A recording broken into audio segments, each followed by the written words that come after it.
Hello, beloveds. Welcome to the Amanda Collins podcast. It's my honor to help you awaken to joy, be your greatest self, and live a life you love. I'm Amanda Collins. Each week, I'll share tips, practices, and rituals to help you feel the storehouse of joy inside. I'll answer your questions and talk with thought leaders from around the world about health, wealth, love, conscious living, and parenting. Are you ready to live your most fulfilled life? Welcome to Awaken to Sistership. I am so honored to have Laura Swan here with us today. Laura has been a passionate advocate of women's healing, connection, and empowerment since she was 16 years old when she started her first women's circle and empowerment organization in high school. She is devoted to the rise of the feminine heart-centered leadership for humanity at this time and believes that uplifting and educating women and girls all over the world is the best and most effective path to help bring this forth. Laura is a mama and a wife, a women's coach and intuitive healer, a leadership mentor, and a trained therapist and counselor with her master's in counseling psychology from Pacifica Graduate Institute. She's also a certified life coach, an ERYT yoga teacher, a Reiki master, energy healer, and teacher, and has been working with women of all ages for over 17 years. She speaks, leads retreats, and teaches internationally, and is the author of Conscious Feminine Leadership for Our Time and the Power of Circle, the Reclaim Your Power Guidebook and Creativity Journal, and the upcoming book, I Am the Creatrix, A Woman's Journey to Remembering, Reclaiming, and Rebirthing Her Wholeness. She currently lives with her husband, Jonathan, and her Spitfire little girl, Luna Amaya, in beautiful Encinitas, California. And they're expecting their second baby, a little boy named Maui, in the fall of 2017. You can learn more about Laura and all her programs and offerings at laurajswan.com. In today's interview, Laura is going to share how she found her true calling in creating sistership and supporting conscious feminine leadership in the world. The benefits of creating a community of sisters around you, how to heal old wounds that keep you from that deep connection of really deeply and truly connecting with women and just that divine feminine within yourself. And also how she keeps balance between being a wife, a mother, and an entrepreneur. Welcome, Laura. I am so grateful. Thank you so much for joining us today. Oh, yes, it's an honor. Thank you. Well, I would love to just dive right in. And will you share a little bit about your story and what has brought you to leading conscious feminine leadership and sistership in the world? Sure. A lot of people come to their calling through joy, and some people come to their calling through pain. And I would have to say that mine was the latter. When I was a very young girl, my mom, my family fell apart when I was very young, and I grew up without my mother. And it was a very difficult and devastating thing for me. So there were many years that I did not have any feminine influence in my life. I had a wonderful father, and he did his best, but he couldn't be a mom and a dad. And I had an older sister, and she was a little wild and crazy herself, so she couldn't exactly take on, the mothering role at that time. And I just was really starving for feminine energy in my life.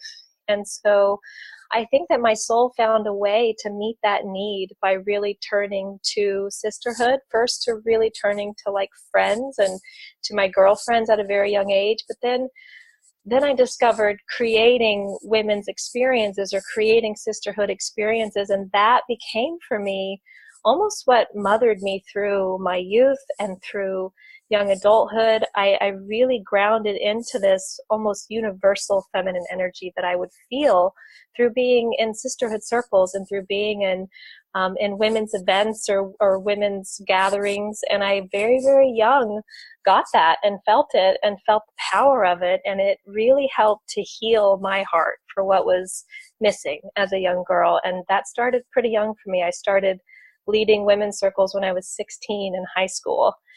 And it really started with an intention of wanting to bring together the girls in my high school that were what seemed separate, different cliques, different interests. But I felt this desire to bring us together and to find our commonality. And it was really born from that understanding so young of how powerful sisterhood was. And so I didn't want to see the girls in my high school separated or, bad-mouthing each other. I really felt that there was great power in us coming together. And we did. And it was really beautiful. We created workshops and like self-help events, and motivational speakers came, and it was a really amazing circle and group that we created. And I've been doing it ever since, honestly. That's so beautiful. And, thank you for sharing that. And I love how it always comes back to, in some ways, like our work is our medicine in some ways. Like that's what you really wanted to bring into your life. And then when you found just how enriching and powerful it was, it's like, well, I want to share this, So that's so beautiful. Thank you for sharing that. So that's so amazing. And now here you are leading all of this conscious feminine leadership and women's circles and just bringing women together and teaching them how we can just all rise up and support each other. And then I also love that you are a mom and you've got this beautiful little girl, Luna, and a little boy on the way. And I just think it's so beautiful that, you run your own work true in your purpose. And then you are as most loving mother. And do you feel that becoming a mother helped you step into this role even more so? There were so many challenges that happened in the first several months of her life. She had trouble feeding properly, and she was sick a lot and had to have a couple of surgeries. I mean, it was just a really challenging time for us. And I somehow found the strength between having such a great support system and the resilience in my heart and soul. I just learned something about myself that becoming a mother, it did for me. And I don't think every woman has to have that rite of passage in order to experience her power. But for me, it really did help me and really did take me to a next level of knowing who I was and my strength. And so it definitely informed my work, and it helped me to understand. I mean, I'd been working with mothers for years, either as a coach or I was a prenatal yoga teacher for many years. I was a birth prep coach. I mean, I've been working with mothers, and I just didn't even have a freaking clue until I became one, what the inherent challenges were and beauties and gifts. And so it definitely has informed my work, and it's given me a whole new purpose too for why I do what I do. I mean, I have a daughter who's growing up in the world, and I want to create an empowered foundation for her to be anything that she dreams of and to feel no limitations, by cultural society or anything. Like, I want her to know that just because she's a woman, it doesn't hold her back from anything. And it gives me all the more inspiration to create that world for her and to inspire that in other women. So yes, it's been a huge juice for my path. And every day, seeing her and also, I the first 18 months or so of her life, I really took a break from all of my work, from coaching women, from seeing clients, from leading circles. I took a break, and I really thought that was what I wanted. I thought I wanted to completely not do anything else but motherhood. And I learned that it was such a vital part of myself to be expressing my work in the world and my passions and my leadership, that my daughter actually wasn't getting the best version of me for those 18 months. And I believe the first few months, of course, like it just had to be what it was, because she really had a lot of problems and needed all of me. And I'm so grateful that I had that time for her. But I learned after, about 12 months or so, 18 months, I was like, you know what, there is a part of me that is really starving and not expressed. And I don't feel like she's actually getting her full mama. Even though she's Mm-hmm. getting me all the time, she wasn't getting the full me. And so Mm-hmm. it was a huge lesson in learning to go back into my work again and to really create that gift for myself. And I noticed what a better mother I am because I'm expressed in all the ways that I'm meant to be. So, Oh, I love that. And I'm just like listening to you. I'm like, yeah, and there's so many amazing points that you've made. Like the first one was, how the birth was powerful and, and I can completely relate. It's like for me, it was like your inner wild woman just gets mhm, expressed in this power that it's like, mhm. wow, that doesn't have to come out a whole lot. Yeah, And so I yeah. love that you share that. And then you were, and I'm sorry to hear about the challenges and surgeries and everything. And I even know when my son was born, breastfeeding for the first couple of months, it was so challenging. And so Mhm, I get that. And with your first baby. But what I mhm. also hear you say is like you had so much support, obviously from your wonderful husband, but from your sisters and from that beautiful community that you had created and of your devotion. But it's like, oh, well, can we give back to you? So I'm sure you probably got into a whole new level of receiving at that point. Would that be true? It was definitely true. Yeah, I mean, I had spent years leading women's circles in my community and really creating a beautiful network of dear friends, really good friends. Well, most of my closest friends were all already mothers. I kind of had like I was like the youngest in a group of my friends, and they were all mothers already and had, 2 and 3 and 4 year olds and even older.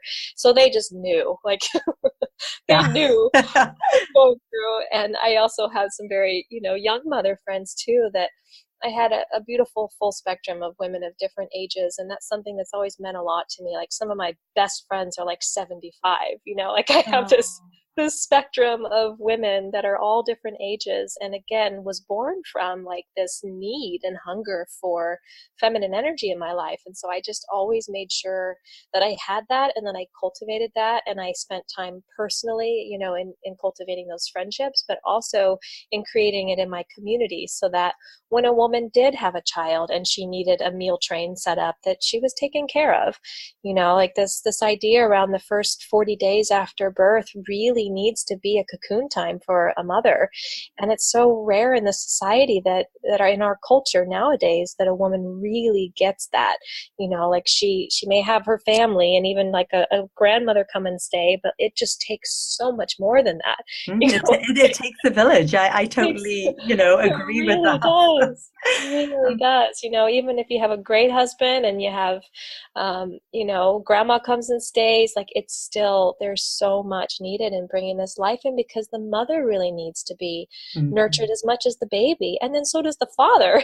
Like he can't be left behind, he needs to be taken care of. So it just is really beautiful when you do create sisterhood in your community, or you become a part of a sisterhood circle that is able to help facilitate that birthing process and that coming into any really rite of passage that a woman has.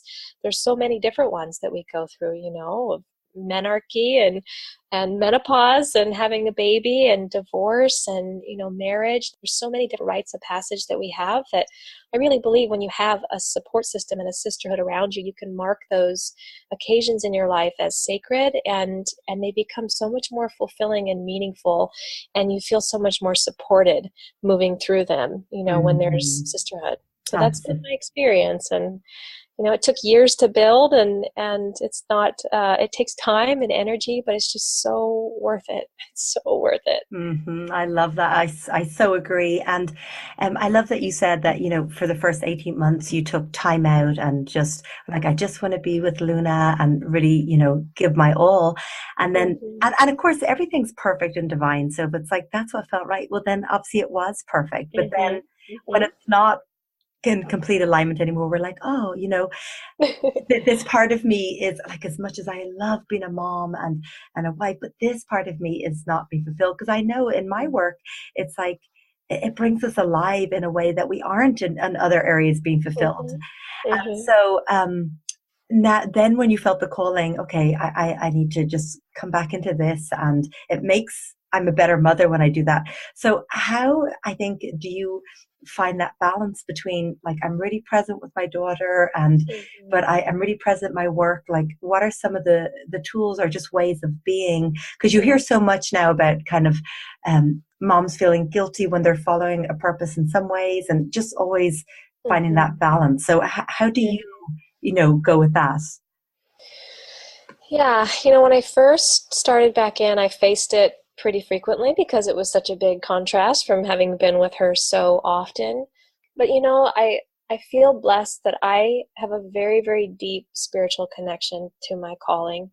And it's something that I have felt in my heart since I was a little girl. I always knew that I was meant to give of myself in a big way to the world. I was meant to be a leader. I was meant to do good on this planet, and I knew that motherhood was a part of it. I knew it, and I always come back to that why of why am I doing this? I mean, maybe having to have some time away from my daughter, but I am really doing this truly for the betterment of this world, for her, for myself, for all of humanity. And I trust in that calling in my heart, and I trust that I have followed it, and that in following that, it really does come into balance. And I have to do my work. I have to do my part on that. Like, I can't let my work get out of balance. I can't go, for 60 hours and just pour myself into working one week and then my daughter's a wreck. Like that can't happen. When I have seen, I mean, my daughter is such a incredible guy. Like, she checks me if it gets too far in that direction. I mean, that's one thing I can say. One tool I can say is to pay attention to your children and to their energy. And if they really seem like they're not doing well, like if things are good and they're crying because you have to always walk away and go to your computer or be on another call, then that's when I just know, like, all right, I've got to just clear my schedule tomorrow. It doesn't matter what the heck I have, but tomorrow my morning is cleared and I'm taking my little girl to the beach, and she's going to know that she's the most important thing in the world to me. And like, it takes always checking in with her and knowing that yes, there are times where she's not always going to be happy because I do have to work, right? Like, there are times I do, but I know when it gets out of balance, I can feel it in her little system. I can feel her nervous system, like, where the heck is mommy? And I was like, when you just said that to me, you're like, I don't care what's on my schedule for the next day. I'm clearing it and I'm going to go to the beach, and she is going to know she's the most important person in the world to me. And when you said that, I just felt like my heart, like, blast wide open. So it feels like you just so embody that, what you're sharing, and knowing that it's for the greater good of collectively, I think that really supports that as well. Absolutely. It helps with the guilt for sure. Because it's like, okay, but I know I have to do this. I know I have to. It's a calling that's so deep in my soul that if I turned it off, I would wither, and it's not good for anyone. Yeah. And if I feel it come up, and I'm like you, I like to keep balance. I'm not going to be doing, unless I'm leading a retreat for 5 or 6 days, but that only happens, once every couple of months. But if it's like hours here and there, and I just keep balance with it, if it does come up, like, I just put my hand on my heart and I'm just, okay, is this for the highest good? And is this just something of like an old wound in me that I'm feeling? Or is this like really genuinely, like, she just wants to hang out right now? So I think like you said, it's just always just checking in, isn't it? Like, what is the truth here? Yeah, I mean, I love that you brought that up because I do really want to actually speak to that. When I've had to really gauge, like, is this about my own wounding and my fear that I'm going to do the same thing, to her? I have to always check in with myself. Like, is this guilt coming from that I'm afraid I'm going to abandon her, or I'm afraid that she's going to not feel loved by her mother? Like, I have to check in with that and ask myself that, because I think that a big part of her coming in was for me to heal that fear of myself, of like, I'm not going to be a good mother, that I'm going to, repeat history, and I'm going to be, and I'm not saying my mother was a bad mother. Like, she left for reasons that she absolutely had to. I mean, she had a very difficult relationship with my father, and I now know why she had to do what she did, and I completely, like, forgive her and love her, and we're very close now. But from a child's perspective, there's this part of me I've had to continually heal that feels like I'm going to do the same thing. I'm going to, she's going to be hurt or abandoned by me. And so in those, especially first few months of, everything I did with how I fed her and how every time she whimpered, I would rush to her side and make sure that like she had a boob in her mouth before she even had to want one, it's like, Yeah. And that was actually way too extreme to where I saw the patterns I was creating in her I was way overcompensating. And I learned some really valuable lessons around how I affected her sleep and how I affected, her feeding schedule, and even just her becoming a little terror. Well, I know I can totally relate. I thought, I've done so much work on self-love and self-worth and, and there is this soul agreement between you and your children. I feel like my children are some of my greatest gurus ever. And there's this soul agreement. So, when Patrick was first born, I can relate. It was like sleeping or eating did not matter to me anymore for myself. It was just, and I actually even felt, after a few months when you start to come back into balance and, realizing if we're going to teach our children about self-love and love, and we have to model that, but it was like Neve was born and there I was back there again. And, but you're our wise at the same time and you kind of come back into balance. But, and maybe it's just part of like, it's part of the whole process and how we're designed and just wanting to be such nurturers and give. And then I think this brings back to the beautiful work of sistership and supporting each other. And as you said, whether it's a divorce or, a marriage or whatever, a sickness, you can come together as sisters and be there for each other and be each other's just to listen or to give advice. So tell us a little bit more about sistership and how you create that. Sure. Well, every program I lead or group I lead, or, I lead online programs and some in-person circles, they're all based in a circle model, like they're all based in really like the foundation of any program I do is creating a sisterhood and a collaboration and a connection. Like it's really at the essence of almost everything I do. And even with my clients, like it's just something that I teach as a vital part of health and balance. But as far as how I create it, every community I've ever lived in, wherever I've been in the world, I've lived quite a few places, but mostly San Diego has been my base. I also lived in Hawaii for a bit. I lived in Boston for a while, and the Middle East. So those have kind of been like my few different places. But everywhere I've been, I have started a women's circle. And, one of my greatest mentors and inspirations was Dr. Anita Johnston. And though I was leading circles as a very young girl, I didn't kind of know the whole sacred ceremony side of it. I just knew like, let's get a bunch of women together in a room and didn't even necessarily sit in a circle, but I just knew the power of that. And it wasn't until a little bit later, like around 21, that I discovered this woman who's a psychologist and studies depth psychology and myth and metaphor. And she had been leading circles for many, many years. And she became my mentor. And she taught me more of the sacred element of creating sacred space and setting intentions and, more of that formal element. And I just got so hooked from the moment that I experienced a circle in that way and calling in the feminine in more of like a sacred spiritual way. I think it was about 21 or 22 when this happened, when I really connected with this mentor and was in circle with her for the first time. And I just looked around that room and said, this is what I have to do for the rest of my life. Like whatever is happening in this room right now is going to heal the world. And I know that. And so I kept leading circles wherever I was. I'd put up flyers before there was Facebook and before there was, I'd put flyers up in local health food stores or whatever it was. I just had this like pretty powerful knowing that I wanted to spread it. I wanted to share it. I knew the feeling that I got from it. And it started out that way. And, I started doing women's retreats when I was about 25 or 26. And I've just kind of cultivated a community ever since then for 15 years or so. Mm. And everywhere I've been, I've just made sure that I've either created it or been a part of it.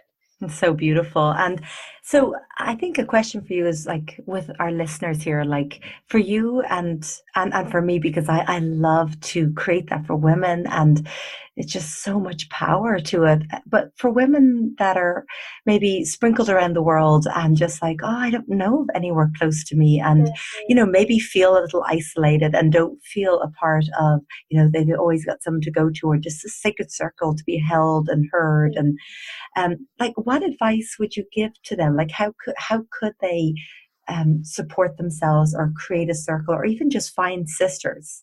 Mm-hmm. Well, I mean, I'll say, I don't know, it depends on where in the world because, I've been to Africa and I've been to some places where it wouldn't be as easy to just like grab a meetup and see where there's meetups happening. But meetup is a really wonderful tool, like using Meetup and seeing what kinds of women's groups are meeting in your area.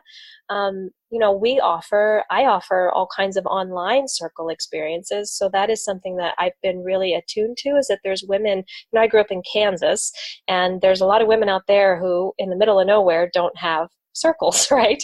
But they're Ah, craving this. So that's been a big part of my work and my intention. So I always try to provide circle experiences that women can do virtually no matter where they are. And then I also I created a course that's for any woman anywhere called Start Your Own Women's Circles or Lead Your Own Women's Circles. And it's just a really simple step-by-step process of how I start my own circles wherever I am in any new community. And it's got everything that they need to do that. So those are the tools that I've created for that very question, because there's so many women through the years who have said, how do I do this? How do I start this? Like, how can I get it going in my own community? And I give a lot of that stuff away for free just to give it as a gift because I just want it to be all over this world. So I'd be happy to even give all your listeners that gift for free if you'd like. oh yeah, that would be amazing. Thank you. Yeah, and Sure. I love that because you're like, I've been to Africa and I'm even thinking about, I'm in Ireland. I'm thinking some of these small towns, but so like beyond the internet, is there even any advice that of how like women would approach other women? Like for us, like Sure. again, it just kind of comes so naturally. It's like, hey, would you like to join? But how would you suggest people that are maybe not as comfortable as just going up to somebody and as feeling vulnerable or putting themselves out there? Like, what are some pointers that you might give?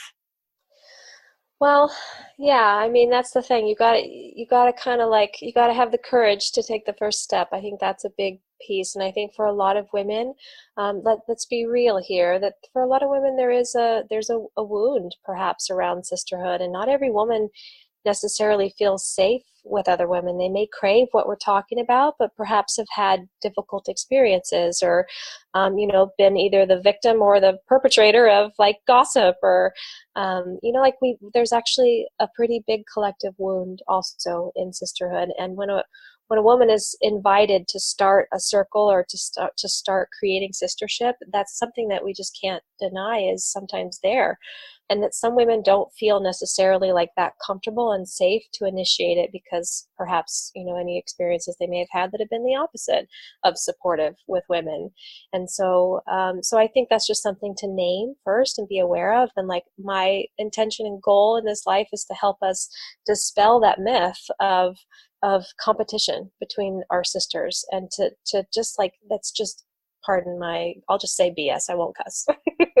That's just BS, that we have to compete with each other, and it's a cultural myth that's actually kept us so much less empowered. And so first of all, if there is a nervousness or there is a fear, to know that you're working with that too.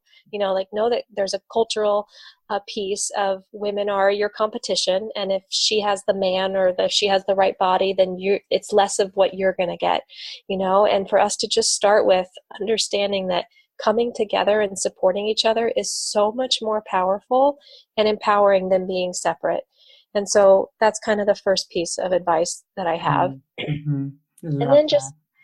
for women to actually think about the two or three, if there's two or three women in your life that you love to be around or love to spend time with, then just to actually initiate, like, hey, why don't we plan to meet on a weekly basis or on a monthly basis, and then each of those two or three women can think about perhaps two or three others that they really love and respect, and it can really organically grow like that. It can be that simple. Like, let's commit to coming together and sharing what's on our hearts and supporting each other once a week or once a month. And it can truly be that simple, just coming together with the intention of, let's all honor each other, share what's on our hearts, respect each other's processes wherever we are in life, whatever we're going through, not try to fix each other necessarily, but just create a space to share and connect, and and let go what's on our hearts so that we can move into our week more clearly.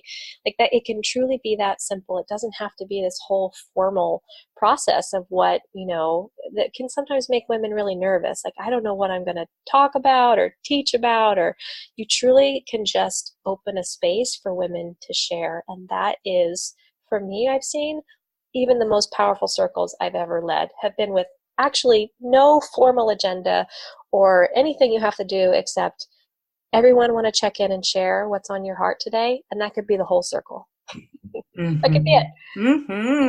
That simple. Absolutely. And, because I think people have so much structure in the rest of their lives, just come in and, the feminine is about that flow and that fluidity. And, so how beautiful just to show up and what's present in this moment, like, and in your heart. And I think for women, sometimes the first few times in these circles, like just sharing is like really, really huge.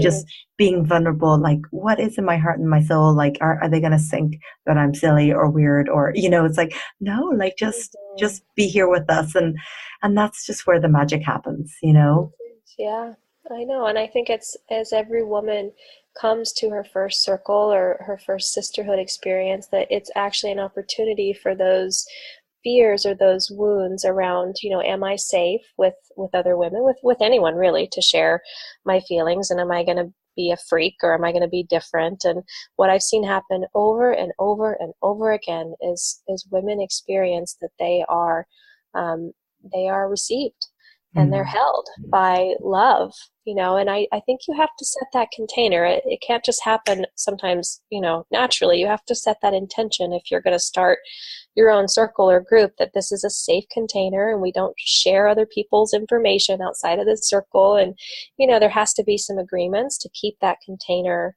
a safe space.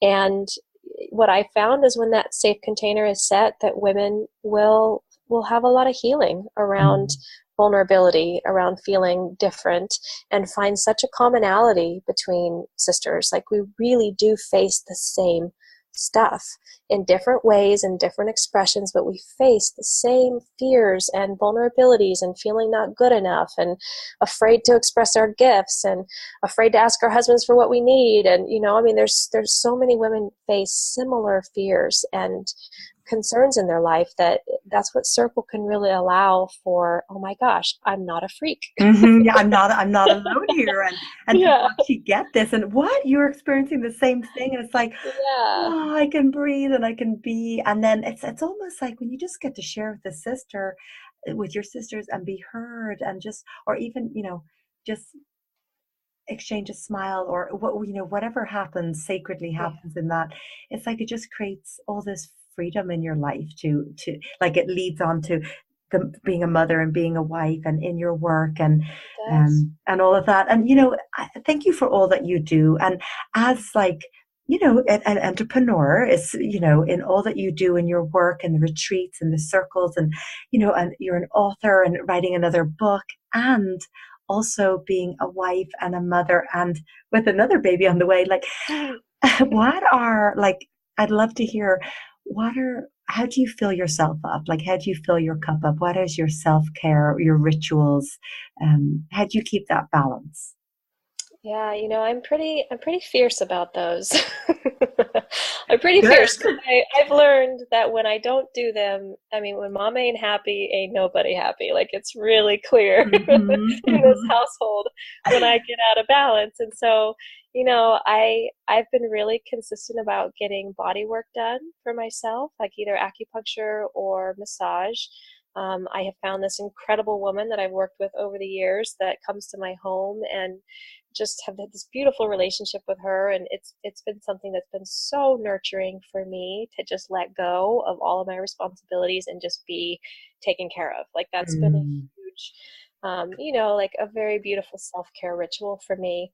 And being in nature is really critical for me. Like I have to actually get, away from technology, get out on the trails near my house, get to the beach, or lay on the grass in my yard. Like those are two very refilling things for me, nature and having healing work or body work done. And if I go for a while without having that, I can really notice it. So I'm pretty good about scheduling in my self-care time, and I go for walks, and I make sure that I exercise, and I eat very, very healthy. I just really have like a pretty scheduled, consistent self-care regime that when it's out of balance, I really notice it. And so it's very motivational to make sure I do it. Yeah. And it's like walking your talk. And it's like, even, it's a lot of mornings myself and my children do yoga together. Or it's like, oh, mommy's doing her yoga, mom's doing her meditation. Like, it's like they know and it's like Hmm. it's something they grow up with, and then Hmm. they'll learn from themselves as well. Hmm. So, Hmm. Patrick, my son, asked me today, he's like, Mom, why do you do this? He was copying me with weights. Why do you do this? I said, well, you're running around the whole time and you're just doing this and that and you're exercising. And this is how mommy keeps her body strong and healthy. And you can Hmm. just see his little face like Hmm. downloading this. It's like, oh, okay. And I understand. And I love that, they inquire and ask all these questions. And so thank you so much Hmm. for sharing that. It's like Oh nature, yeah. healthy diet, your body work, everything. And um, thank you for sharing. And so I'd love to ask you, I know that you've got little boy coming in the way in the fall, and then are you in the middle of writing another book as well, right? Yes. Tell us a little bit about that. Well, so I have it's actually not available to buy yet, but I have a book completed, and it's the Reclaim Your Power. It's a guidebook, and it's a creativity journal that goes along with my circles and programs, and it's a journey through the archetypes of the feminine. And that's something that it's a big part of what I teach is around wholeness, like we've been talking about, that there's different parts of us that really are longing to be expressed, and so many of us as women get stuck in one role or another role and don't feel our artist or our lover or our mother or our entrepreneur. Like these different parts of ourselves are not expressed, and I really had that such a visceral soul experience of that in my own life, of knowing when I wasn't expressed in certain areas how much that affected me. So that book is about going through that journey of different archetypes, and it's really fun. It's like a creativity journal that you can color in, and you can Mm, do writing exercises and suggested practices and suggested music and embodiment practices. So it's more of a guide. That's really what that one is. But the other book that I'm working on, my more vulnerable one, yeah. is called I Am the Creatrix. That is my story for how I really learned to reclaim my body and my fertility and my self as a woman. And it brings in the archetypes because that has been such a part of my journey of just like reclaiming these different parts of myself. And it really tells more of my personal story of, a lot of the things I went through after my mom left when I was young. And I went through a very dark drug and alcohol addiction phase and love addiction phase. And so I get very real about why is this the work I do in the world? It's because it's what I've most needed myself. So that book is a little bit, it's in the works, it's almost done, but what I realized is that the final chapter cannot be written until I have my son in my arms. And I I know was feeling that. I that. was just feeling that right as you're saying it. Oh, so beautiful. And thank Yeah. you for like writing this book and sharing so vulnerably, because, and your healing journey, because that's what gives permission for others and inspires others. So thank you for that. Yeah, it's an honor. It's hard. Mm. It makes you want to throw up sometimes, but it's an honor. Oh, uh-huh. Well, you do it anyway, so that's amazing. Thank you.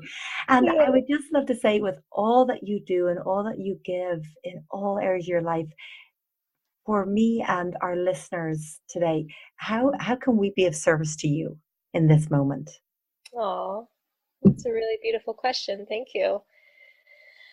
I think the best way that every woman or man or anyone that's listening to this can be of service to me is to truly go out and live your own life and dreams. Like, I believe that that's what brings me the most joy in working with people, is to see them actually take what I'm teaching and put it into practice and embody it. That is why I do this work, and it's the greatest gift that you can give to me, is actually to really love yourself and take care of yourself and support yourself as a woman, and to believe that you can create anything that your heart desires, and to do it. And so I love hearing stories of that. I love hearing stories of how my work or my words have actually inspired women to do that. And I really feel so supported and loved in my life that's the way that I most feel nourished, like knowing that this work is getting out there and helping people. So that's the honest truth. So beautiful. So just go out there and live your dream and be true to what your dream is. Yeah, definitely. Oh. Especially as women. I mean, I know with all my heart that enlightened, conscious, feminine leaders we are going to change the world. We are going to put this earth on track in the right direction when we stay true to our hearts and to the love that wants to come through us and be poured in the world. I know that that is what's going to shift the direction of humanity. And so I want every woman to awaken to that, and to awaken to her heart and her gifts and bring them to the world. So that's my wish and desire for all listening. Thank you so much, Laura. And I'm so grateful. Thank you for sharing your love and your light and your wisdom with us today. Thank you. It's been an honor, and thank you so much for what you do, Amanda. It's such a gift to everyone you touch. Thank you. I just love talking about sistership and connection, because that is our birthright. And when we have that community of like-minded sisters and brothers, we thrive. We can feel safe, held, and heard, and we can offer that to all our sisters. Now I'd love to hear from you. What fears do you have from creating deep relationships? And if you had fears and overcome them, please share your stories on that. And then what are some of the benefits that you have had in your life from deep connection? I'd love to hear from you. Thank you so much for joining. Thanks, beloveds, for joining us today. Please come over to themandacons.com to continue the conversation and get access to all my podcasts, blogs, and videos. Did you enjoy this podcast? If so, please subscribe to the Amanda Cons podcast on iTunes and leave us a 5-star review. Feel free to pass this podcast on to your friends. That helps us get incredible guests to share their secrets for an inspired and joyful life. If you want more great resources, come over to amandacons.com and join my mailing list for all my latest content. Thanks so much for listening. Until next time,